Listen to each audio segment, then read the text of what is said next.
بجماله حسنت جميع كساله صلوا عليه وآله اللهم آمين জান্নাতের বাগান থেকে জান্নাতি মানুষদেরকে নিয়ে আমি গুনাহগার তোমার রহমতের দরজায় দোকানা হাত তুলেছি আল্লাহ। হাসরের ময়দানে জব্বার আর কাহার নামে রুকনিয়া তুমি যখন বিচার শুরু করবে তোমার সামনে দাঁড়ায়া সমস্ত নবীরা নাফসি নাফসি বলে কাঁদতে থাকবে। এমন কঠিন অবস্থা হাসরে হবে, সেদিন সমস্ত নবী তার উম্মতকে ভুলে যাবে, শুধু বলবে আল্লাহ আমার কি হবে, আমার কি হবে। একমাত্র দরদি নবী শাফাতের কান্ডারি ইয়া রব্বি আহলে উম্মতি বলে সেজদায় পড়ে যাবে। সেই কঠিন মুসিবতের সময় আজকের এই মাহফিলকে ওসিলা করে আমাদের সবাইকে রাসূলের উম্মতের কাতারে আল্লাহ কবুল করে নিও। সুবহান রাব্বিকা রাব্বিল ইজ্জাতি আম্মা ইয়াসিফুন ওয়া সালামুন আলাল মুরসালিন ওয়ালহামদুলিল্লাহি রাব্বিল আলামিন। লা ইলাহা ইল্লাল্লাহ। আল্লাহর জিকির করতে কোনো শরম নাই, সকলে জবান খুলে লা ইলাহা ইল্লাল্লাহ, লা ইলাহা ইল্লাল্লাহ, লা ইলাহা ইল্লাল্লাহ, লা ইলাহা ইল্লাল্লাহ, লা ইলাহা ইল্লাল্লাহ, লা ইলাহা ইল্লাল্লাহ, লা ইলাহা। সকলের পিছনে যারা আছেন জবান করে জিকির করেন লা ইলাহা। মরণের কালে বুঝিতে পারিবা, কবরে গেলে বুঝিতে পারিবা, এই কলে মার কত গুণ। লা ইলাহা ইল্লাল্লাহ বলরে মুমিন গণ, লা ইলাহা ইল্লাল্লাহ, লা ইলাহা ইল্লাল্লাহ। যার দিলে আছে আমার আল্লাহর ভয়, তার ভয়, যার মনে আছে আল্লাহর ভয়, আল্লাহ আল্লাহ সব সময়। আহার নিদ্রা ভালো লাগে না, এই দুনিয়া ভালো লাগে না, ভালো লাগে শুধু আল্লাহ। লা ইলাহা ইল্লাল্লাহ, লা ইলাহা ইল্লাল্লাহ মুহাম্মাদুর রাসূলুল্লাহ। রাসূলের মহব্বতে জবান খুলে সকলেই বলবো সাল্লাল্লাহু আলাইহি ওয়াসাল্লাম।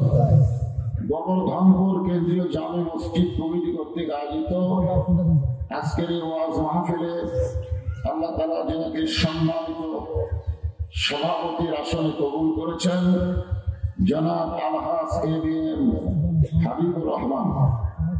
আজকের এই মাহফিলের সম্মানিত সভাপতিকে অন্তরের অন্তঃস্থল থেকে আমি শুভেচ্ছা আবেদন করছি।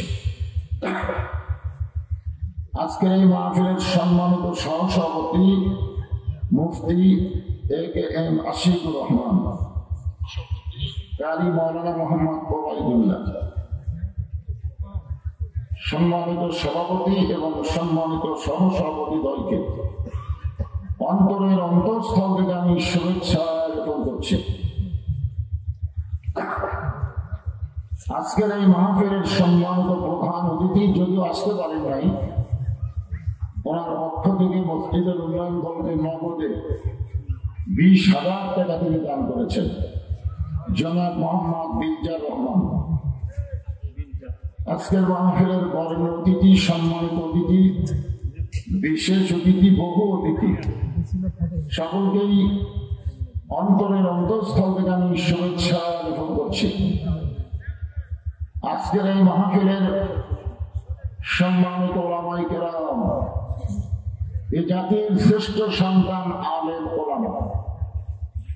রাসূল বলেছেন, আল ওলামা ওয়ারাসাতুল আম্বিয়া, আলেমগণ হচ্ছে নবীদের ওয়ারিশ। আল্লাহ বলেছেন, ইন্নামা ইয়াখশাল্লাহ মিন ইবাদিহিল উলামা। আপনাদের মাঝে মাঝে যে সমস্ত আলেম ওলামা বসে আছেন, মঞ্চে আছেন, মাগরিবের নামাজের পর থেকে এত রাত পর্যন্ত কোরআন হাদিসের অনেকে অত্যন্ত গুরুত্বপূর্ণ আলোচনা করে আপনাদেরকে শোনাবে। এই বয়স থেকে যে তালিম দেওয়া লাগে, তালিম মানে কি? শিক্ষা। 7 বছর বয়স থেকে তালিম দেওয়া, শিক্ষা দেওয়া। কোরআনের মাহফিলে কি করা লাগে যে আপনাকে সামনে হইচই করে আপনি কিছুই করেন না, তার মানে কিছু করা লাগবে না। আপনারা তো বড়, এতে বুদ্ধি শক্তি নাই, হইচই করতেছে সেই শুরু থেকে। মনে হয় কোন জায়গা গেছিল, আবার আইসে সাইড জায়গা।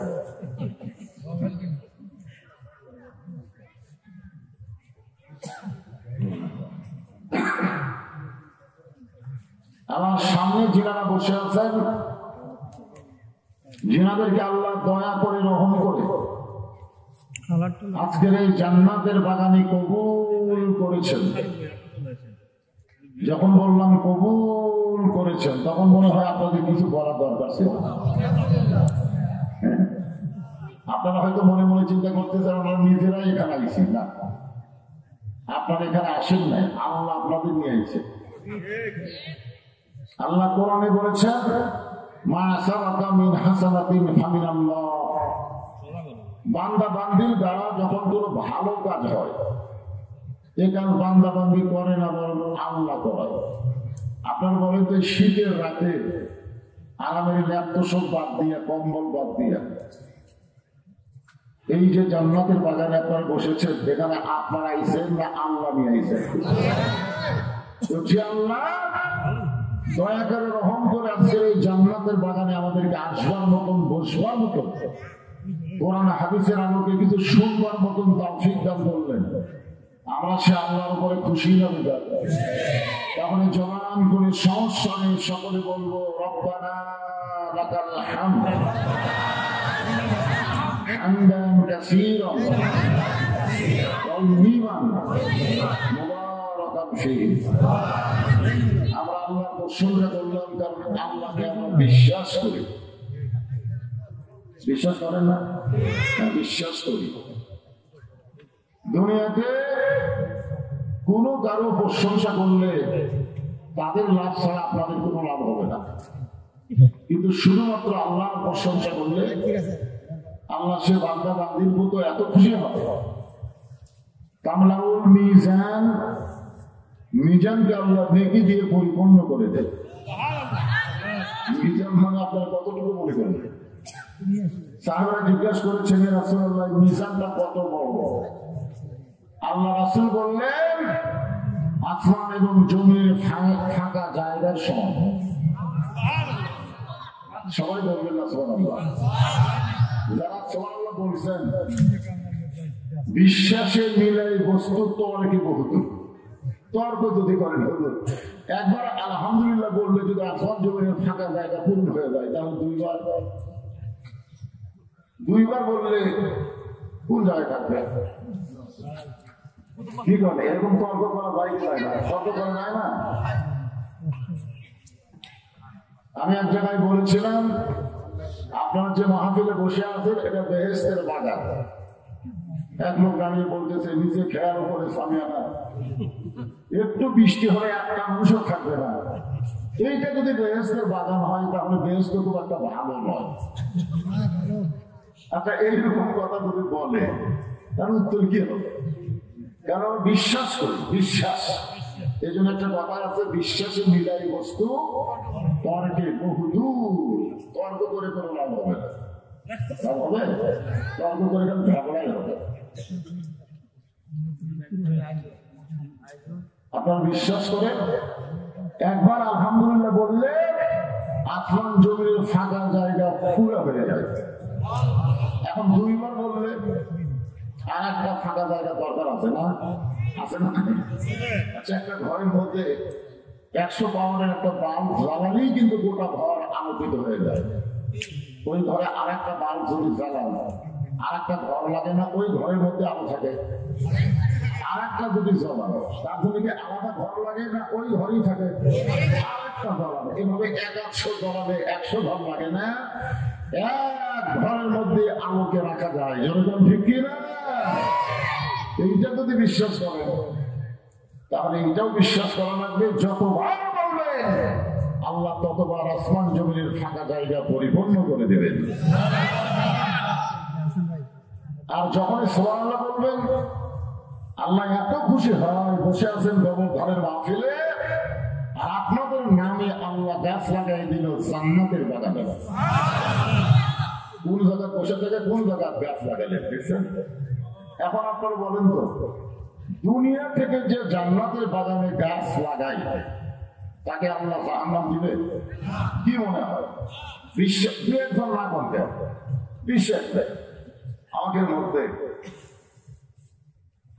বিশ্বাস করতে হবে যে আল্লাহ আমাদেরকে জান্নাত দেবে যাদেরকে আজকে জান্নাতের বাগানে কবুল করেছেন। যতবার বলবেন ততবার একটা করে গাছ আল্লাহ আপনার নামে লাগাই দেবে। ইউক্যালিপটাসের গাছ, কি গাছ? বলবান বৃক্ষ, যে গাছের ছায়া অতিক্রম করতে একটা তেজস্বী ঘোড়া দৌড় মারলে এই দুনিয়ার 500 বছর সময় লাগবে। গাছের গায়ে লেখা থাকবে ওলা তাস্তাহি আনফুসুকুম, আপনি যা চাবেন সেই ফলের গাছ থেকে আপনাকে দেওয়া হয়ে যাবে। আল্লাহ তাআলা আমাদেরকে শারীরিক সুস্থতা এবং মানসিক প্রশান্তি সুবহানাল্লাহ বলেন। গত বছর এখানে আমি ওয়াজ করছিলাম, মনে আছে আপনাদের? মাগরিবের পর থেকে। তখন কিন্তু আমি বলতে পারিনি যে মানসিক প্রশান্তি, বলতে পারি না, কারণ গত বছর আমাদের মনের মধ্যে অশান্তি ছিল। মক্কার ওয়াজ করার সময় চিন্তা করা লাগছে, না জানি কি হয়, আগুন ধরার আগে কি পুলিশই ধরে, এরকম নানা রকম টেনশন নিয়ে আমাদের ওয়াজ করা লাগছে। কিন্তু এই বছর আর কোনো টেনশন নাই। শারীরিক সুস্থতা এবং মনের প্রশান্তি লাভের জন্য আজকে যারা এই জান্নাতের বাগানে এসেছে, ভাগ্য বলে আমরা আল্লাহ পেয়েছি, আলহামদুলিল্লাহ। কোনদিন আল্লাহ আমরা দেখি নাই, তারপর আমরা আল্লাহকে বিশ্বাস করি। এই মাসটা হলো রজব মাস। জোরে বলেন কি মাস? এই মাসের চাঁদ ওটার সাথে থাকে। আল্লাহ রাসূল একটা দোয়া বেশি বেশি করতেন, সে দোয়াটা দিয়ে দেয় বাচ্চারাই ধ্যান করেছিল।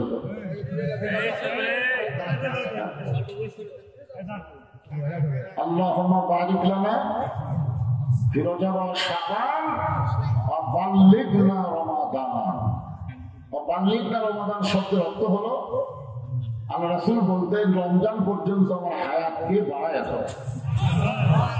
আচ্ছা, রাসূল যদি বলে রমজান পর্যন্ত হায়াত বাড়ায় দাও, এই কথা তার রাসূল বুঝাইলেন কে কখন মরবে এটা আল্লাহর নবীও জানে না। যখন আল্লাহর নবীও যদি জানতেন তাহলে কেন বলতেন বাল্লিগনা রমাদান?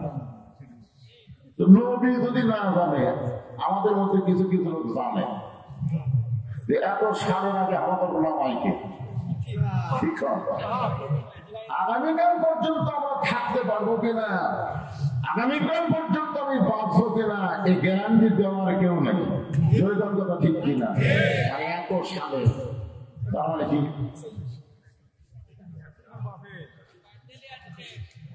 আল্লাহর বান্দারা শোনেন, এই রজব মাসে আমাদের নবীকে আল্লাহ তাআলা আরশে নিয়ে গেছিলেন। আপনারা বিশ্বাস করেন? আজ থেকে 1300 বছর আগে, কত বছর? 1300 বছর আগে মুসলমানদেরকে লক্ষ্য করে ইরাকের নাস্তিকেরা 6টা প্রশ্ন করছিল। কয়টা? 6টা। তার মধ্যে একটা প্রশ্ন হলো, তোমাদের নবী আল্লাহর আরশে কোন দিক দিয়ে গেল? সে দরজা কোন জায়গায় আছে, দরজার খবর দেওয়া লাগবে। আর যার কাছে নবী গেল তিনি কে? জোরে বলেন। তোমাদের কি করা? নামাজের জন্য। কোন নামাজের জন্য মসজিদ তারা করলেন? 5 ওয়াক্তের জন্য না জুমার জন্য? কোন নামাজের জন্য? জুম্মার নামাজ। অথচ এই রজব মাসে আল্লাহ নবীকে যে নামাজ দিয়েছেন তার মধ্যে জুমার নামাজ নাই। হ্যাঁ, মানে আমরা যে 5 ওয়াক্ত নামাজের ওয়াজ শুনবো, এই নামাজ কিন্তু আল্লাহ নবীকে দিয়েছেন আল্লাহর আরশে। ধরেন না সুবহানাল্লাহ। কিন্তু জুমার নামাজ কিন্তু আল্লাহ নবীকে আরশে দেয়নি। আপনারা জুমার নামাজ কখন আইছে দুনিয়াতে আপনারা জানেন? আল্লাহ নবী যখন মদিনাকে কোরআনের রাষ্ট্র ঘোষণা করে নিজের রাষ্ট্রপতির আসনে বসলেন, ওই সময় আল্লাহ তাআলা নবীকে জুমার নামাজ দিয়েছেন। আর নামাজ কায়েম না হয়ে জুমার নামাজ আসেনি। আগে নামাজ কায়েমের কথা, কারণ যেখানে কোরআনের নামাজের কথা আছে কোন জায়গায় আল্লাহ বলেনি যে তোমরা নামাজ পড়ো। প্রত্যেকটা জায়গায় আল্লাহ বলেছেন, শুরুতে আপনারা দেখেন, শুরুতেই কোরআনের শুরুতে আল্লাহ বলতেছেন আল্লাযীনা ইউমিনুনা বিল গায়বি ওয়া ইউকিমুনাস সালাত। কি বলতেছেন? নামাজ কি করো? সালাত মানে কি? নামাজ পড়ো, নামাজ কায়েম করো। এরপর আরো 81 জায়গায়, সর্বসাথে 82 জায়গায়, প্রত্যেকটা জায়গায় আল্লাহ নামাজ কায়েমের কথা বলেছেন। এক জায়গায় আল্লাহ বলেনি ইকরাউ সালাত, নামাজ পড়ো, এ কথা আল্লাহ বলেনি। তারপরে নামাজ কায়েম করা মানে আপনারা কি বুঝতেছেন? কায়েম করা মানে কি? এটা আমাকে কাকুল ভাই ওয়াজ করে গেল, ইন্নাস সালাতা তানহা আনিল ফাহশাই ওয়াল মুনকার। একমাত্র নামাজই পারে মানুষকে যাবতীয় বেহুদা খারাপের কাছ থেকে হেফাজত করতে। আমাদের প্রত্যেকটা যুবক ছেলের হাতে একটা করে মোবাইল আছে না? আচ্ছা, মোবাইল পাই আর কি ভালো আছে না খারাপ হচ্ছে? ভালো হচ্ছে। ছোট একটা বাচ্চাটা খারাপ হচ্ছে, কারণ আমার বাড়ি থেকে আমি দেখতেছি আমার নাতিরা মোবাইল সব ভাত খায়। যখন ভাত থেকে গেলে আমাদের ভাত থেকে ভয় করে, তখন মোবাইল ক্যান করতে গিয়ে গল্প করে খায়।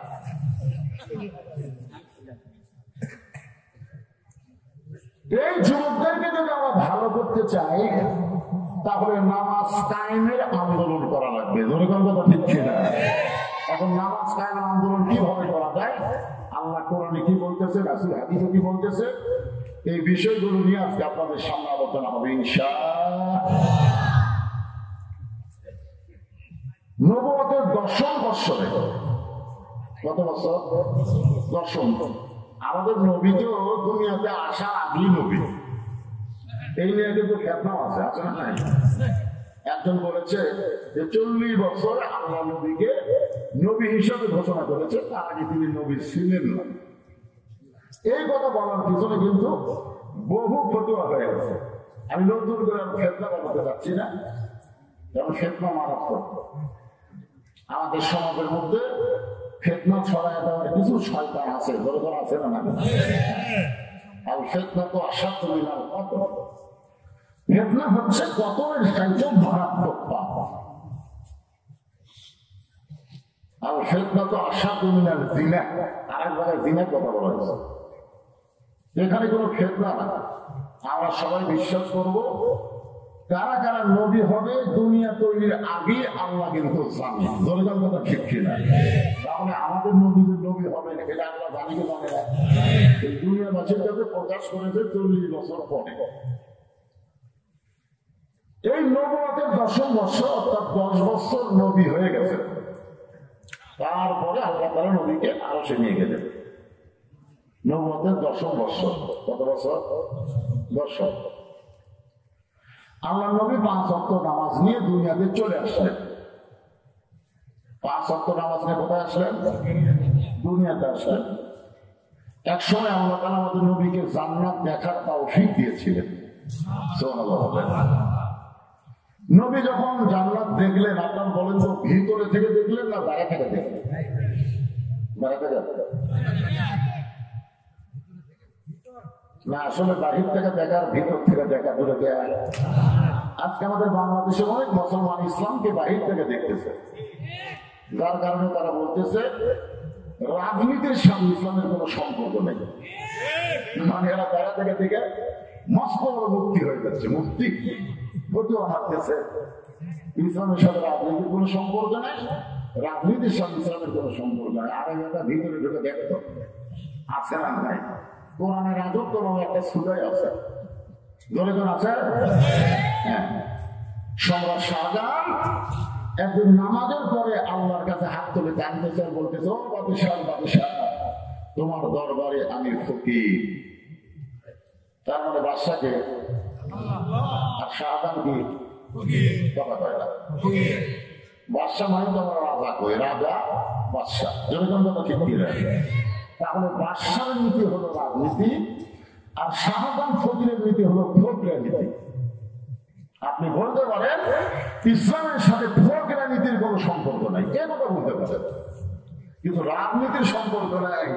আপনি যদি বলেন সব পথের মধ্যে রাজপথ হলো বড় পথ, সব হাঁসের মধ্যে রাজহাঁস হলো বড় হাঁস, সব নীতির মধ্যে রাজনীতি হলো বড় নীতি, আর মানুষ বলে রাজনীতির সাথে ইসলামের সম্পর্ক নাই, এরা ভিতরে ঢোকেনি, এরা বাইরে থেকে ভিতরে ঢোকা লাগবে। আল্লাহ আমাদের নবীকে জান্নাতের ভিতরে ঢোকার তৌফিক দিলেন। নবী যখন জান্নাত দেখতেছেন, নবীর চোখটা দর দর করে পানি পড়তেছে, আর মুখটা মুসকি মুসকি হাসতেছে। নবীর সঙ্গে একজন ফেরেশতা ছিল, নাম হলো জিবরাইল। জোরে বলে নাম কি? ফেরেশতা জিবরাইল বললেন, হে রাসূলুল্লাহ, আপনি যদি জান্নাত থেকে বের না হন, আল্লাহ আপনাকে জান্নাত থেকে বের করে দিবে না।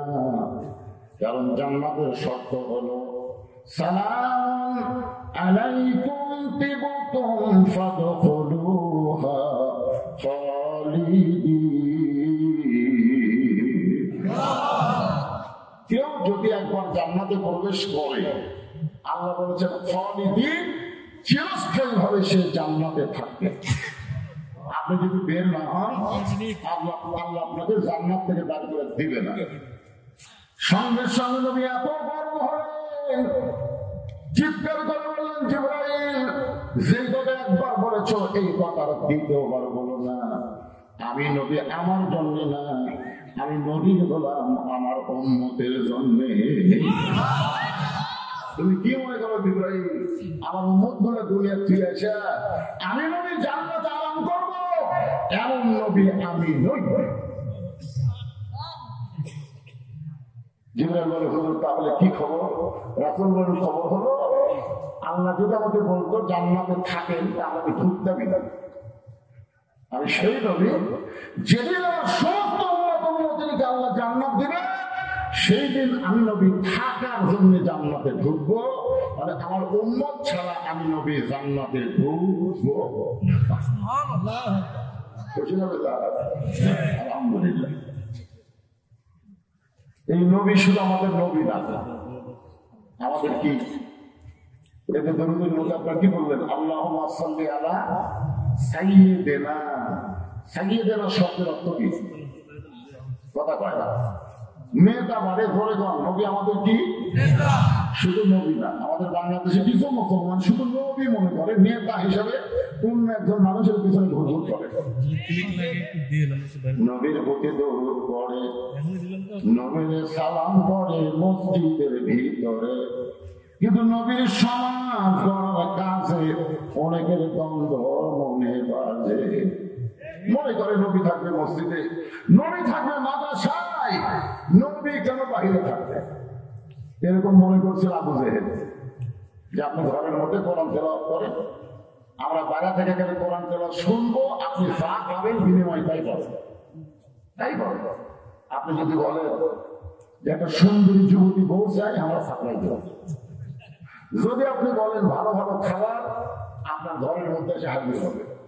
যদি চার আপনার সবচেয়ে ধনী হতে, টাকা পয়সা হাজিয়ে দিয়ে আপনার ঘর ভরে দেব। এত কিছু দিবার পরেও রাত্র বললেন যেগুলো আপনারা দিবার পারবেন না সেটাও যদি দেন, আসমানের চন্দ্র সূর্য যদি আমার দুই হাতে তুলে দেন, এক মুহূর্তের জন্য আল কোরআনের আলো ঘরের মধ্যে জ্বলবে না, বিশ্বের সব জায়গায় কোরআনের আলো জ্বালাতে হবে। ঠিক কি না? আল কোরআনের আলো আবু জেলি হলো না, সংসদের কথা শুনলো ওই সাহাবারা ধারণ খেলে দরকার নাই। আমরা বলবো আল কোরআনের আলো সব জায়গায় যাবো। আপনার বন্ধু সব জায়গার মধ্যে সংসদ আছে না নাই? সব জায়গায় এমন কথা বলবো, কেউ ভুল করে না বললে কি করে গেছে। হ্যাঁ, যখন ক্লিয়ার করে আল কোরআনের আলো, কোরআন হাদিস যেখানে দুনিয়ার মুসলমান লিল্লাহি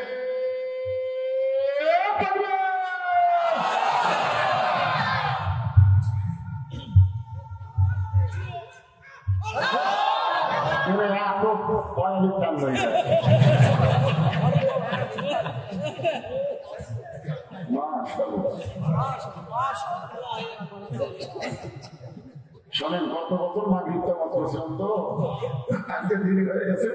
আমি আইসি ওই আগে, কিন্তু তোরা যদি দেরি করে আগে আপনার কোনো শেয়ার করবো না, তারপর ওয়াজ করা তোর দিদিতে আপনার সমস্যা আছে, কিন্তু তাই বলে অত কেন দিয়ে নেবো, আগামী টান হয়ে গেছে।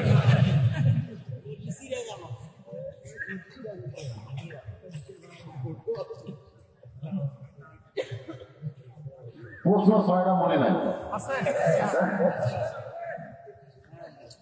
6টা প্রশ্ন করছে 1300 বছর আগে। তখন এরকম অ্যাটম বোমা ছিল না। এখন ভারত ভয় দেখাচ্ছে বাংলাদেশ যদি কিছু বেশি কিছু করে আমাদের হাতে পাওয়ার আছে। টাকা কেষ্ট মৃত্যু সব কি করবে আগে ওর বাড়ি কিন্তু বাংলাদেশে, কিন্তু ভারতের জায়গায় খুব মরদ হয়ে গেছে। তো বলতেছে আমরা যদি ভারত ইচ্ছা করি বাংলাদেশকে দখল করতে আমাদের 15 দিনও লাগবে না।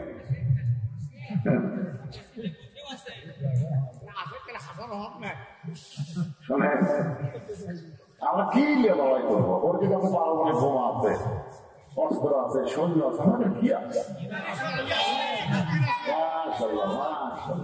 এটাই সুন্দর যাচ্ছে। আমাদের জাতির পিতার ইমান ছিল যত বড় নমরুদের চুলা থাক সমস্যা নেই, ইমানের কাছে নমরুদের আগুন যেমন কিছু না। ভারতের যত অস্ত্র থাক বাংলাদেশের মুসলমানের কাছে কিছুই না। কয়েকদিন আগে কি করেছিল যে আমরা পিঁয়াজ বন্ধ করে, চিনি বন্ধ করে, আলু বন্ধ করে না খেয়ে মারবো, আল্লাহ তাই তোকে লাগবে না। বাংলাদেশ যে উর্বর ভূমি আগে হচ্ছিল বিঘাকে 80 মণ, এবার হচ্ছে 145 মণ। শিবগঞ্জে আমার শ্বশুর বাড়ি, আলু জীবনে হয় আমরা দেখিনি, খালি মাটি টানটা দেখি আলু, ভিতরে একটাও মাটি সব আলু খেয়ে বড় হয়ে গেছে। আমাদের জাতপাতে ফির আরবে ইল্লা আলাল্লাহি রিজকুহা। এরপরে আল্লাহ বলেছেন ফালিয়াবুদু রাব্ব হাযাল বাইত আল্লাযী আত'আমাহুম মিন জু'ইন ওয়া আমানাহুম মিন খাউফ। ওয়া আমানাহুম মিন খাউফ। আল্লাহ বলতেছেন ওই ঘরের মালিকের তোমরা গোলামি করো, নামাজ পড়ো, আমি আল্লাহ তোমাদেরকে সঙ্গে সঙ্গে 2টা পুরস্কার দিব। 1 নম্বর পুরস্কার হলো তোমাদের রিজিকের কোনো পেরেশানি করা লাগবে না, ক্ষুধা দারিদ্র তোমাদেরকে স্পর্শ করতে পারবে না। আর সমস্ত ভয় থেকে, যত ভয় আছে, অ্যাটমের ভয়, হাইড্রোজেনের ভয়, বোমার ভয়, অস্ত্রের ভয়, সমস্ত ভয় থেকে আমি আল্লাহ তোমাদেরকে পুরি নিরাপত্তা দিয়ে দেব। নিরাপত্তা দেওয়ার মালিককে আরো জোরে আলহামদুলিল্লাহ। 1 নম্বর হলো নামাজ। এই 4টা বিষয়ের মধ্যে 1 নম্বর হলো নামাজ। এই নামাজটা তো গুরুত্বপূর্ণ। রাসূল বলেছেন লা সালাতা লা ঈমানা, যার নামাজ নাই তার ঈমান নাই। তার কি পয়সা দরকার এই জায়গা কিন্তু জমা করতেছেন না।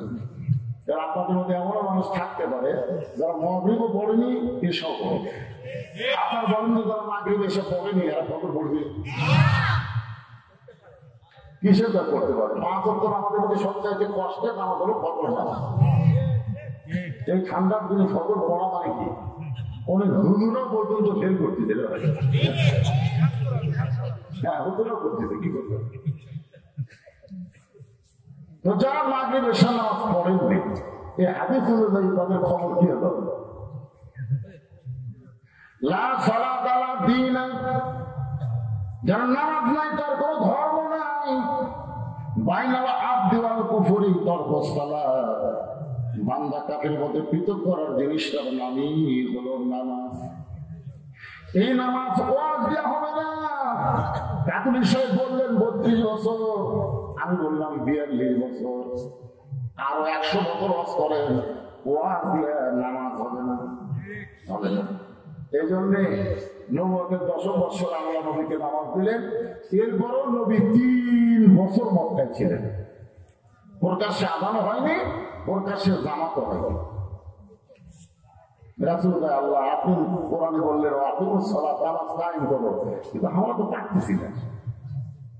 নামাজ পড়তেছি একা একা ভয়ে ভয়ে, একজন খারাপ হচ্ছে আরেকজন নামাজ পড়ে, এটা বলে কায়েম কেমন হবে? পড়াই যাচ্ছে না। করোনার সময় আমরা কোন বাড়ি পারিনি, ধরে কোন কথা ঠিক দিলাম। আমার মাদ্রাসা মসজিদে তারাবির সময় সব মসজিদে ঘোষণা করে দিচ্ছে যে ইমাম মুয়াজ্জিন মসজিদ কমিটি সহ সর্বমোট 12 জন। এই করোনার ভয় এখন কমিটি সব নামাজ পড়ে গেছে, যদি পড়ে যায় এখন সাধারণ মসজিদের ভোটার লাগাই সবার চান মাদ্রাসা মসজিদে। শুধু আপনি কি করবেন বাইরে?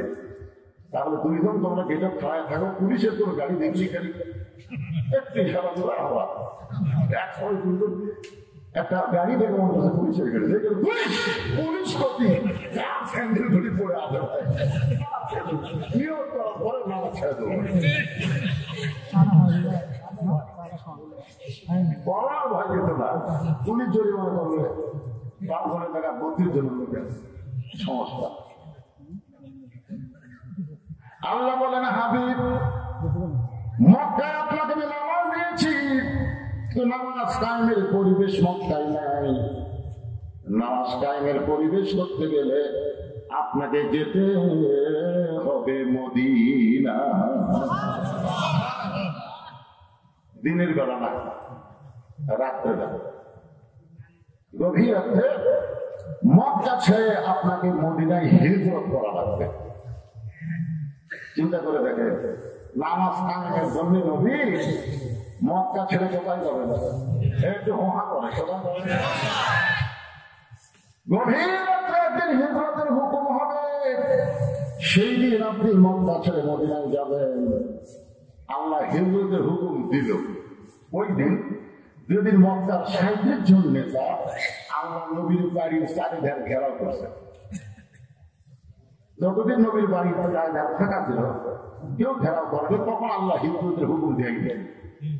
যেদিন দিছে সেদিন নবী বাংলাতে দেখতেছে গাও দিয়া, চাইনিজ গুড়াল দিয়া, ফানা দিয়া, লাঠি দিয়া নবীর বাড়ির চারিধার ঘেরাও করছে। আল্লাহ বলতেছে এখন হিজরত করে। নবী বলে কে?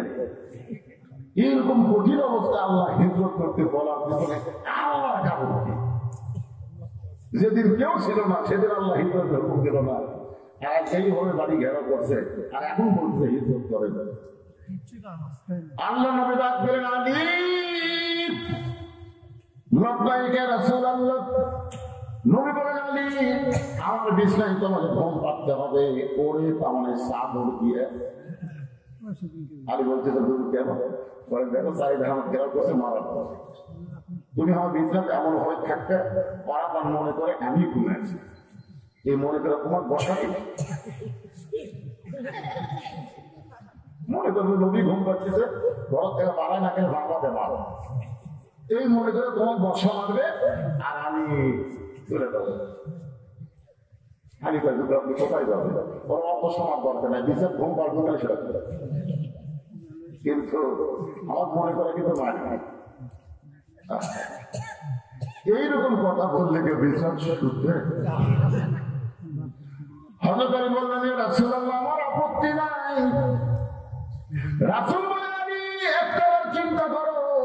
আলী বলতেছে, আমার জীবনের চাইতে আপনাকে ভালোবাসি, আপনি নিরাপদ হলে ইসলাম নিরাপদ হবে। ওরে মানে জাগর দিয়ে হযরত আলী ঘুমায় গেলেন। রাসূল তো মানুষ, মনের মধ্যে সন্দেহ হচ্ছে, ঘুমালেও না কান দিচ্ছে। চাদরের মুড়ি তুলে দেখে, ওরে বাবা, জানে মৃত্যুর বিছানা, তারপরে ঘুম পাবে। জানে রাত 12টায় ফাঁসি করবে, তারপরে ঘুমায়। আছে না নাই?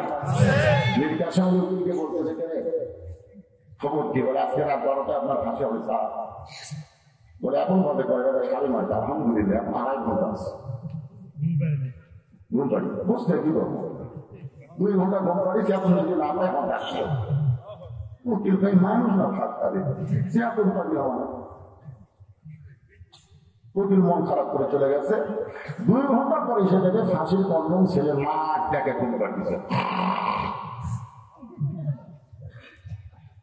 উকিল চিন্তা করে 8 ঘন্টা পর ফাঁসি হবে। এই মানুষটার পর কেমনে ঘুমাই? পায়ের বুড়ানগুলো যখন একটু নড়াইছে, ঘুম থেকে চেতন পাই। বলো উকিল ভাই, ফাঁসির যে সময় হয়েছে, বলে এখন 8 ঘন্টা বাকি আছে। উযু করে 2 রাকাত নামাজ পড়ে পবিত্র কোরআন থেকে সূরা মুজাম্মিল তেলাওয়াত করে, বলো উকিল ভাই, আমার কয়েকটা কাপড়ের মধ্যে সবচেয়ে ভালো কাপড়টা আমাকে বাছাই করে দাও। উকিল ভালো পাঞ্জাবিটা বাছাই করে দিলে, ওইটা যখন গাইছে বলে, ভাইজান তোমার কাছে কি চিরুনি আছে? বলে হ্যাঁ। চিরুনির যখন চুল হাতলায়, বলে দেখো তো আমার কেমন লাগবে। উকিল কান্দার বলে, স্যার আপনার ফাঁসি হবে, আপনি তো শ্বশুর বাড়ি যাবেন, এমন করে কেন শাস্তেছেন?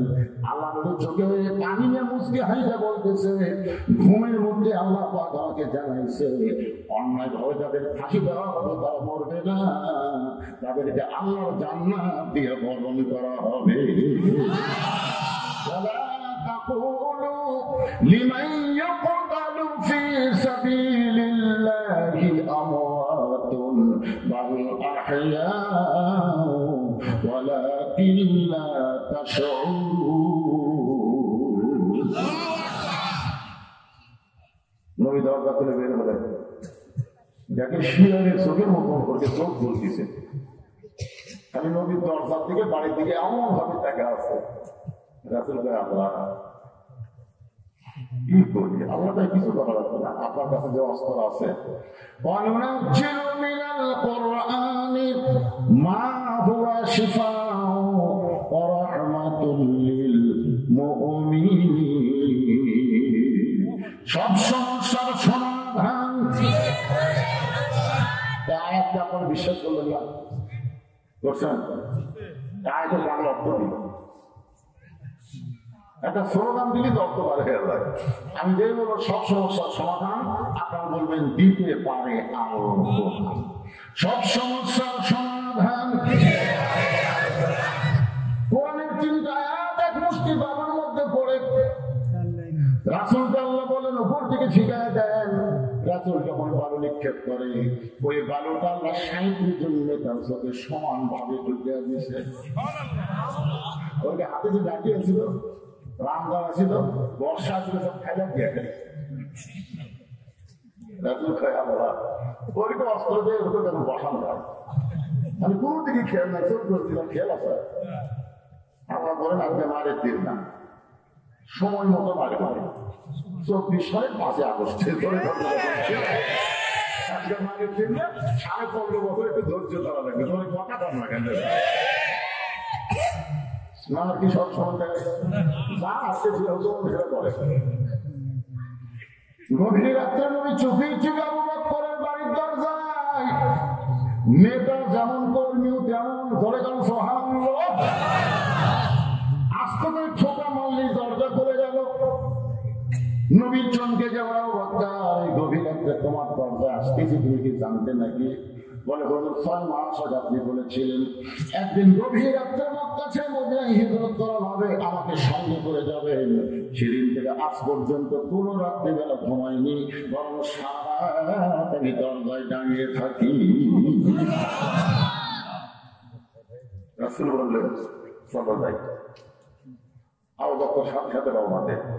রাসূল বললেন আবু বকর একটা বাকি বাড়ির মধ্যে ঢুকবো না, বিবি বাচ্চার কাছে এক টাকা বলবো না। আবু বকর বলি রাসূলুল্লাহ আমি সিদ্ধান্ত নিয়েছি। চলতে পথে 2 দিন থামলাম, যাবার কালে একজন আরো দেখা না পাইলাম। ও আমার সাথের মালা যায় ছেড়ে রইব না আর বেশি দিন তোদের মাঝারে। এই গানটা কিন্তু হাসিনা করছে জানার পরা, যখন বিমানের চড়ে পড়ে যাচ্ছে। কিছুদিন আগে কিন্তু বেগম খালেদা দিয়েও বিমানের চড়িছে, চলেনি ভাইবান? এটা কিন্তু পড়ার একটা মশান। আসলে এই মানুষটাকে হাসিনা খুব অপরাধ করছে, যার 2-3 সন্তানকে লালন পালন করছে, আর সেই মহিলাকে এতিমের রক্ত আত্মসাতের একটা মিথ্যা কেস দিয়ে অন্যায় ভাবে 5 বছর জেল দিল, আপিল করলো 10 বছর হয়ে গেল। আপনি যখন আপিল করার পরে সাজা বাড়ে না, কমে হাসিনা দোষ করতে পারি না রে, কি কামটা করতো। গত বড় তার কাছে অসুস্থ হয়েছে, বিদেশি চিকিৎসা করার একটা আবেদন করলো। একটাই কথা বলে, আইনে কোনো খবর নেই, আইনে কোনো ফাঁক নাই।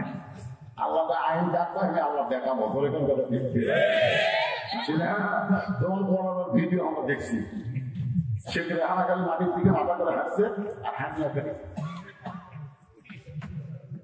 সাইডের দিকে দেখলো। তখন হাতিনা মনে মনে গান করছে, যাবার কালে আর সংসার দেখা যে সংসারা সংসদের মধ্যে হাতিনাকে হযরত বানাতে কি সংসারে যত বেশি সংসারি করবে তাকে তত বড় পদ দেয় হাসিনা। ধরে সঙ্গে হযরত বলা সাহেব কোথায়? আরে কাওয়া কাদের ও আছে, চিন্তাগুলো আবার কতদিন করবেন তাও কি করতেছেন? কত বছর আগে 2 ঘন্টা মনে হয়, এবার রাত্রে যাওয়ার আগে চলতে থাকি কতক্ষণ আবার ওটা ওসব জানতে পারতেন নাকি? ছয়টা প্রশ্ন খালি ঘিরে দেবেন, কোরআন থেকে উত্তর দেবে। তোরা কাফের মানে আসতে গেলে তা বলবো আল্লাহ শুধু বলে আল্লাহ আল্লাহ কোরআন আমাদেরকে দিয়েছে উচিত জবাব দেওয়ার জন্য। তোমরা বলো ইসলামের সাথে আপনাদের সম্পর্ক নাই, আজকের বাবদ দেখানো দেখা যান হাতে না। মিডিয়ার মাধ্যমে গোটা পৃথিবী ফায়দা হয়ে যাচ্ছে, মনে করতেছেন আমরাই কয়জন। এইগুলোর মাধ্যমে আমেরিকার যারা আছে ওরাও দেখতে, ব্রিটেন ফ্রান্সে যারা বাংলাদেশে আছে ওরাও দেখতেছে। ঠিক ছিল এমনকি আমার ওয়াজ পর্যন্ত পিনাকি ভট্টা মাত্র হিন্দু হয়েও দেখে। বানায়নি ভিডিও বানায়নি আধারে, আর আমাকে দিয়ে একটা ভিডিও বানাবে। একটু মনোযোগের সঙ্গে আবু বকরকে বললেন চলো যাই। নবীর সঙ্গে রওনা দিলেন মক্কা থেকে মদিনার উত্তর দিকে, কিন্তু নবী চললেন পূর্ব দিকে। আবু বকর বলে রাসূলুল্লাহ আল্লাহ যদি মদিনায় হিজরত করতে বলে তাহলে উত্তর দিকে যাওয়া লাগবে, আপনি পূর্ব দিকে কেন চলতেছেন? রাসূল বলে আবু বকর ওই যে একটা পাহাড় দেখতেছো, ওই পাহাড়ের উপরে একটা গর্ত আছে, এই গর্তের ভিতরে আমাদেরকে আত্মগোপন করা লাগবে। আত্মগোপন মানে লুকালুকি। আপনার বাড়ি থাকেন না, আপনি বিএনপি করবেন, আপনি জামাত করবেন, আপনি ইসলামে আন্দোলন করবেন, আপনি বাড়ি পৌঁছলে আরামে ঘুম পাড়বেন। সিরাজগঞ্জের রোদে থাকতেই আর বউ মোবাইল করে বললো খবর কি, একদম রোদে গাড়ি আসে না।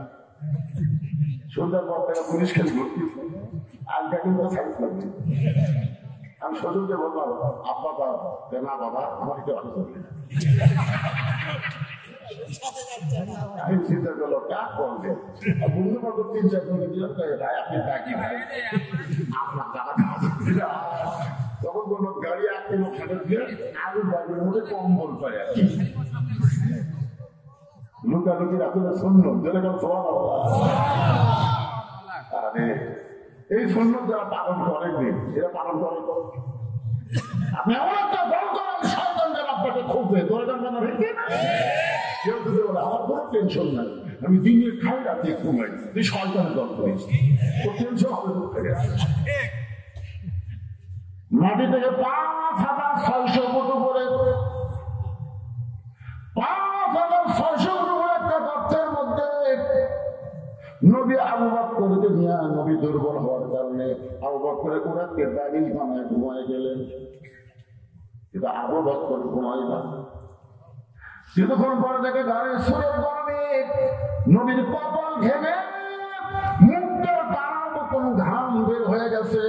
আবু বকরের বড় লোক হলো ওই ঘামটা যদি হাতের মধ্যে নিয়ে আমার চেহারার মধ্যে মালিশ করতে পারতাম, অন্তত বলতে পারতাম আল্লাহ আমাকে আঘাত দেওয়ার আগে নবীর ঘামের কথা একটাবার চিন্তা করে। নবীর কপালের ঘাম নিয়ে যেই মাত্র চেহারার মধ্যে মালিশ করেছেন, 4 সূর্য গ্রহ তারা তারি নূরের ইশারা, নইলে যে অন্ধকারে ডুবিত এই তরণী। সবাই বলেন নবী মোর পরশমণি, নবী মোর সোনার খনি, নবী নাম ভাবে যেজন সেই তো বোঝা ধানের ধ্বনি। গর্তের মধ্যে লক্ষ্য করে দেখে বাম সাইডে একটু উপরে একটা ছিদ্র দেখতে পায়।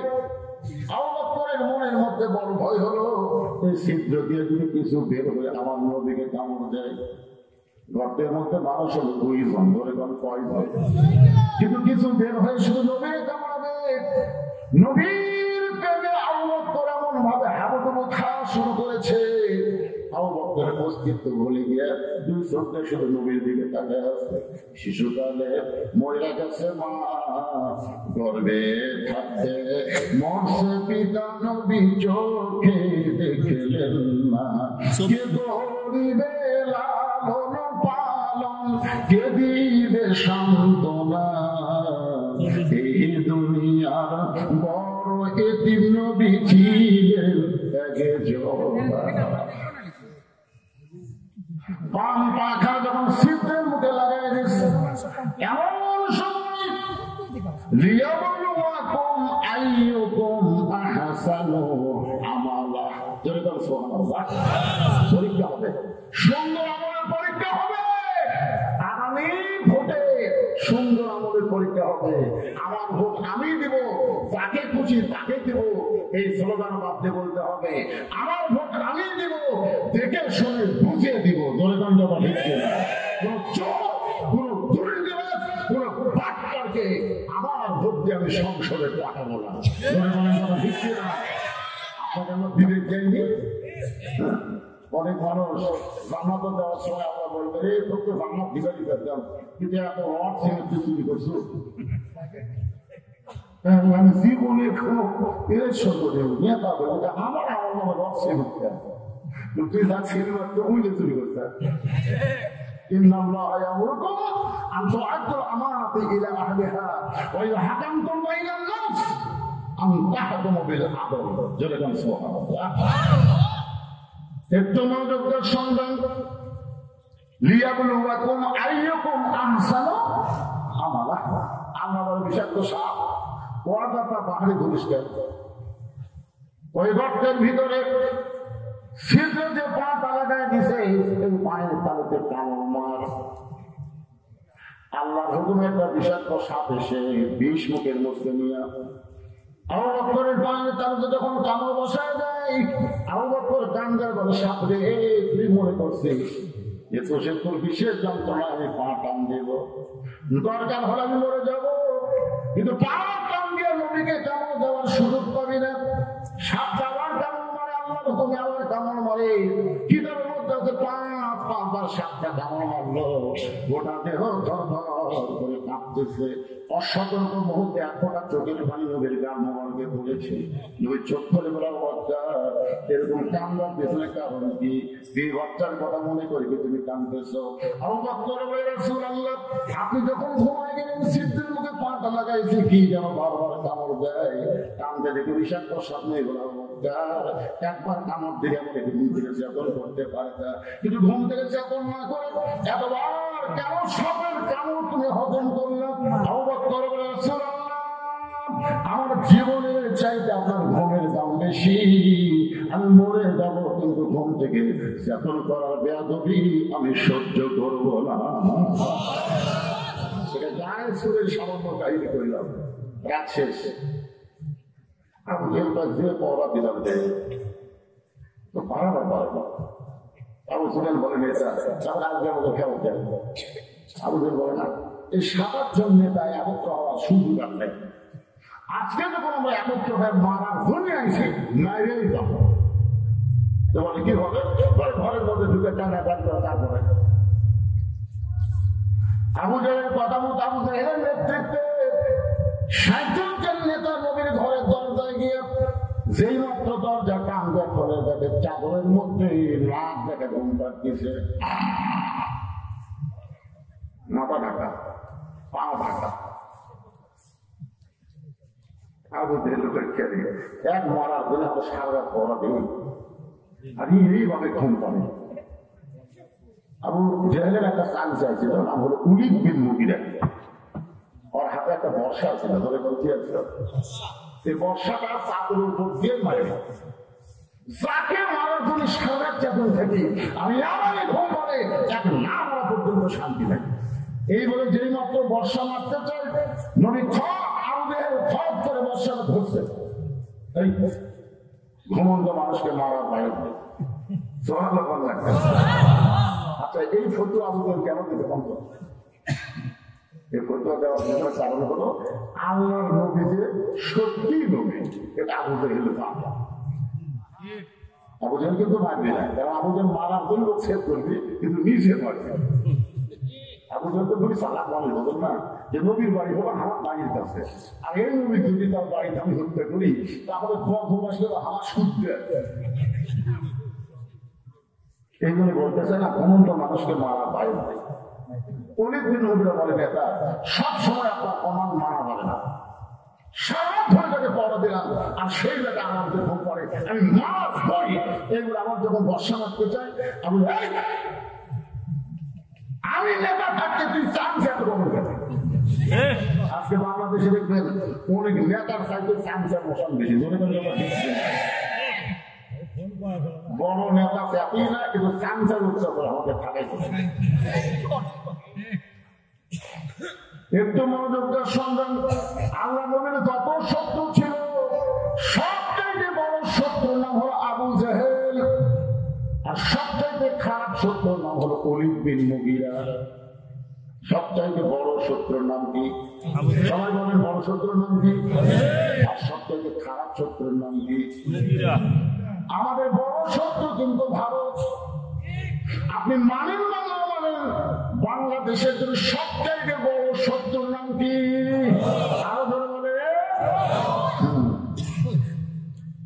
ওরা নাকি 71 সালে আমাদের সহযোগিতা করছে, মেজর তালিম দিয়ে আলোচনা দিয়েছে ইলিয়াস হোসেনের মাধ্যমে। আপনারা দেখছেন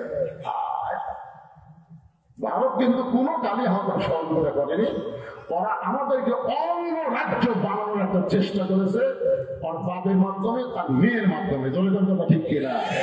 বাংলাদেশকে যদি অঙ্গরাজ্য বানানো চায় এইটা হল ওলীদ বিন মুগীরার চাইতেও খারাপ। জনগণটা ঠিক কিনা? একটু মনোযোগ দেবেন। ওলীদ বিন মুগীরা নবীর সবচাইতে খারাপ শত্রু। আল্লাহ নবী যখন সাহাবীদের নিয়ে কথাবার্তা বলতেছিলেন, এমন সময় ওলীদ বিন মুগীরা সাইড করে চিল্লায় বলে, এই মুসলমানের নবী, আপনি যদি এতই ভালো হবেন তাহলে জন্মের আগে আপনার বাপ বলেছেন। আপনার বলেন তো জন্মের আগে নবীর বাপ বলেছে, এটা নবীর দোষ? কেউ যদি বলে হুজুর আপনি যদি এত ভালোবাস করেন তাহলে আপনি এত চালু হলেন কেন? আপনি বলেন তো চালু হওয়া কি আমার দোষ? ওটা আমরা কেন? যে বলছে আপনি যদি আপনি ভালো মানুষ হবেন, ভালো নবী হবেন, তাহলে জন্মের আগে আপনার বাপ বললো কেন? সঙ্গে সঙ্গে নবীর চোখ দিয়ে দরবার করে পানি পড়তেছে। আল্লাহ বলে, নবী গো, যে আপনাকে এমন কটাক্ষ করলো, আপনার চোখের মধ্যে পানি বের করে দিল, আপনি কি তারা চিনেন? রাসূল বলে, আল্লাহ চিনব না কেন? সে হলো মুগিরের বেটা ওলীদ। আল্লাহ বলতেছে, দুনিয়ার সবাই যেন মুগিরের বেটা ওলীদ, কিন্তু আমি আল্লাহ আপনাকে প্রকাশ করে দিলাম, উতুল্লিম বাদা যালিকা জানিম, সে মুগিরের বেটা ওলীদ না, সে হলো জাওদ সন্তান। একমাত্র অবৈধ সন্তান যারা রাসূলের বিরুদ্ধে কথা বলবে, তারা বৈধ সন্তান আলেম ওলামার বিরুদ্ধে কথা বলতে পারে না। ঠিক না? এখন তো বলবেন হুজুর রাসূলের বিরুদ্ধে বলুন, আলেম ওলামা নিয়ে এসেছেন কেন? আলেম ওলামা কে?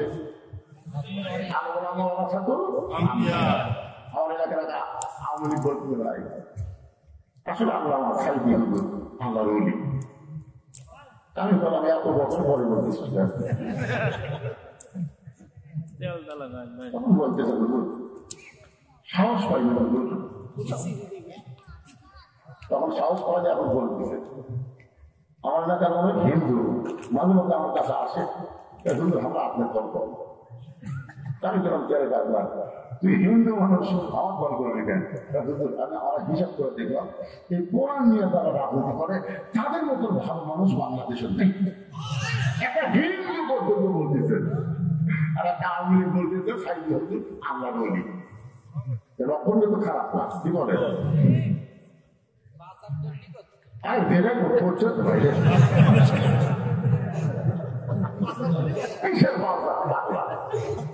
লাভ হচ্ছে না, তো লাভ হচ্ছে না।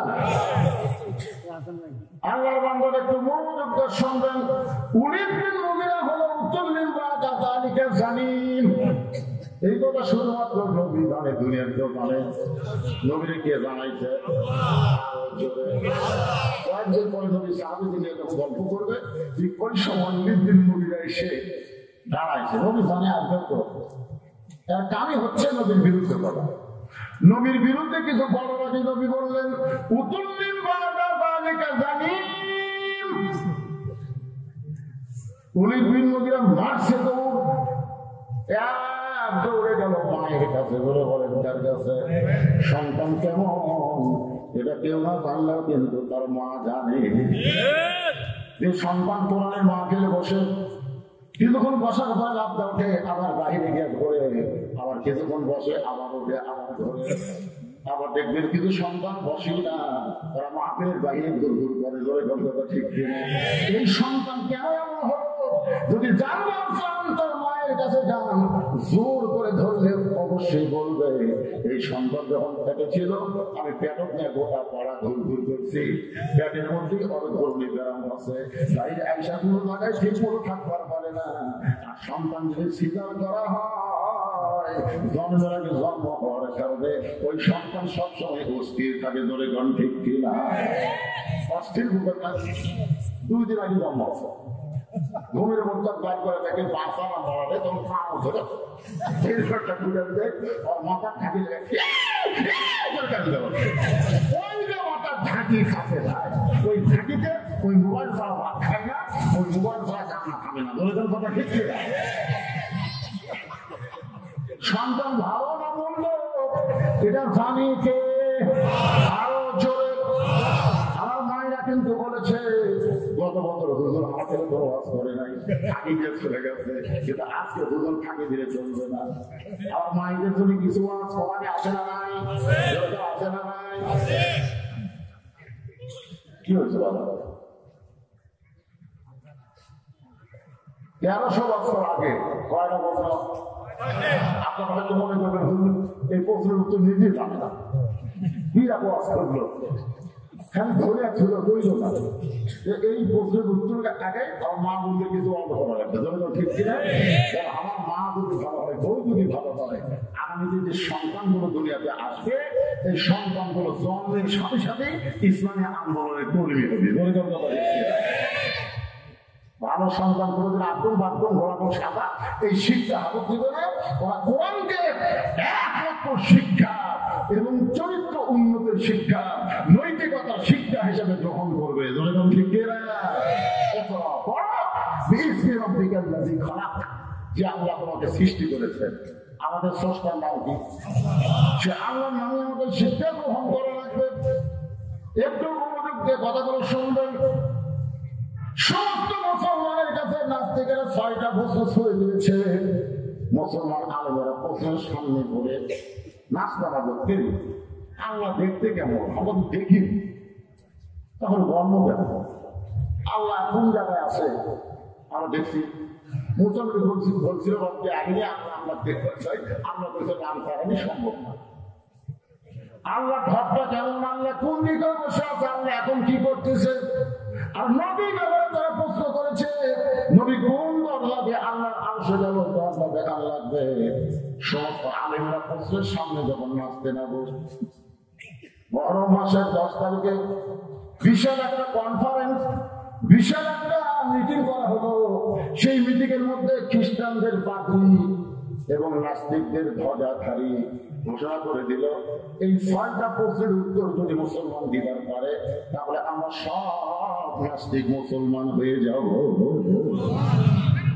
আর যদি দিবার না পারে তাহলে আমরা বলবো ইসলাম হলো একটা ভুয়া ধর্ম। আপনার বলেন তো ইসলাম কি ভুয়া? আল্লাহ কোরআনে বলেছেন, ইসলাম দীনান ফালাই ইউকবালা মিনহু। এই আয়াতের বাংলা অর্থ হলো, ইসলাম ছাড়া অন্য কোন জীবন ব্যবস্থা এ ধর্ম হিসাবে যদি গ্রহণ করে, লা ইউকবালা মিনহু, আল্লাহ বলেছেন সেইটা কখনোই কবুল করা হবে না। তারপরে আল্লাহর কাছে একমাত্র ধর্মের নাম কি? সবাই বলা হয়, যেটা আমার জাতির কথা বললাম না, আমার কোরআনের কথা বললাম। একমাত্র ধর্মের নাম কি? আরো জোরে বলুন, ইন্না দীনা ইনদাল্লাহিল ইসলাম। একেবারে বাহাতে ছিল একটা আলাদা যায়নি। কেউ অবান্তর প্রশ্নের উত্তর কেমন? খ্রিস্টানরা যখন বলবে ইসলাম ভুয়া, তখন মাত্র 13 বছর 6 মাস বয়সের একটা বাচ্চা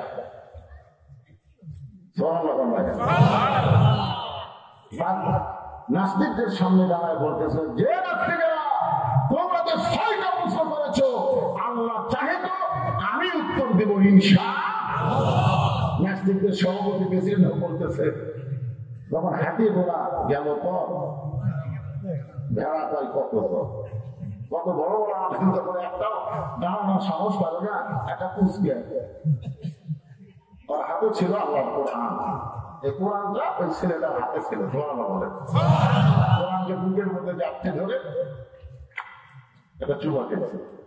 চুমা দেওয়ার পরে বলতেছে, ওয়ানুনাজ্জিলু মিনাল কোরআনি মা হুয়া শিফাউ ওয়া রাহমাতুল লিল মুমিনিন। মুমিনিন মুমিনদের সমস্ত রোগের ঔষধ হলো সেবা স্বরূপ আল্লাহ কোরআন দান করেছে। যার তুলনা হলো সব সমস্যার সমাধান দিতে পারে আল্লাহ। আপনারা বলেন তো, খ্রিস্টানদের কাছে কোরআন আছে, হিন্দুদের কাছে কোরআন আছে, ইহুদির কাছে কোরআন আছে।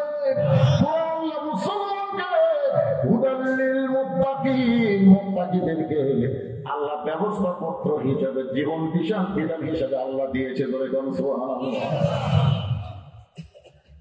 নাস্তিকদের সভাপতি বলতে চাই বাচ্চাই না না উত্তর দিবে, উত্তর দেওয়ার কোনে চাইছেন। হ্যাঁ বাচ্চা কয়েক বলে, শোনেন আপনার যারা যত করে নাস্তিক আছেন কমপক্ষে 2-3,000 হবে।